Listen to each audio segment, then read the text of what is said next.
Dubai is one of the leading oil-producing countries in the world. They've stored millions of gallons of natural gas and fossil fuel. But how is the country trying to transition from these fuels to clean energy? They've put strict policies to manufacturers especially to follow, and for them this will take up to 50 years. But the big question is, how will they transition to the clean energy? The United Arab Emirates, the world's third largest oil exporter, has 10 of the highest per capita carbon footprints in the world. The country supplies nearly 3% of global oil, which is a major source of greenhouse gases. But a closer look at the streets of Dubai, immense changes geared towards reducing the carbon footprint is gradually taking shape.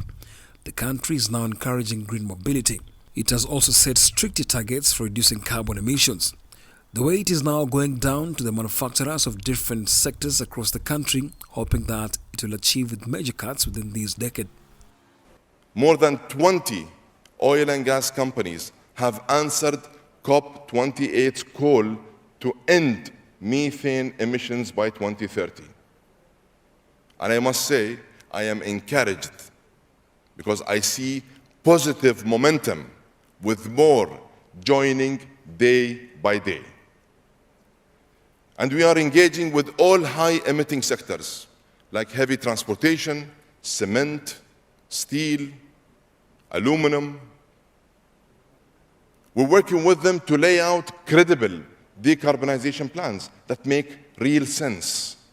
The Dubai government is seeking to slash emissions by 40% by 2030 from a business-as-usual level, which compares with the earlier plan for a 31% reduction. Even though the responsibility and commitment of phasing out fossil fuels by a certain period of time is unknown, according to the UAE government, mechanisms for carbon capture are also in the pipeline and reduce carbon footprints.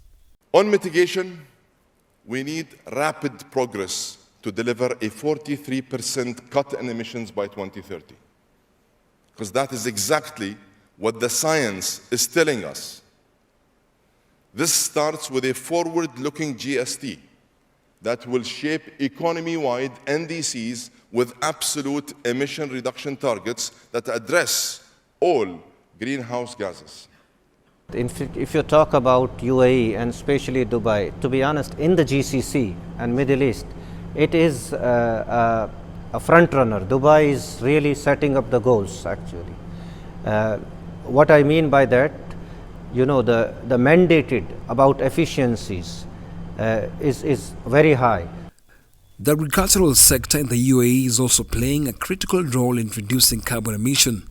Innovative agri-tech is now a common practice in the country, and according to the pioneers, this will play a huge role in mitigating the current challenges.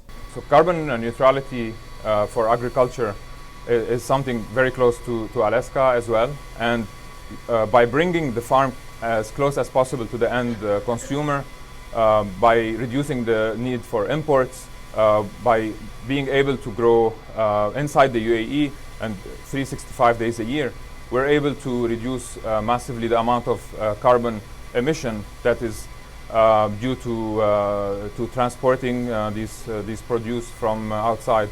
Today, the UAE is importing almost 80% of the food we consume. According to the UAE government, almost 2/3 of the emissions reductions will be accounted for by electricity generation. Industry is expected to account for 16.6% of the reductions, transport 9.7%, carbon capture utilization and storage